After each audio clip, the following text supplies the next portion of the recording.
বল। Hello everyone, তোমরা সকলে কেমন আছো? আমরা একটা গান করছি, তোমরা শোনো। মানুষ যে আজাদ, গুড, দুনিয়াটা পরাজিত,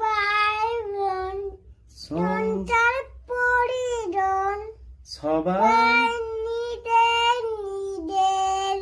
গুড বয়। আর সকলকে বলে দাও, সবাই মিলে একসাথে থাকবে, পরিবারকে ভালোবাসবে, বাবা মাকে সম্মান করবে, জীবনটা এমনি সুন্দর হয়ে যাবে। সকলে ভালো থেকো আর এইভাবে good bye, tata, good night, tata, good night.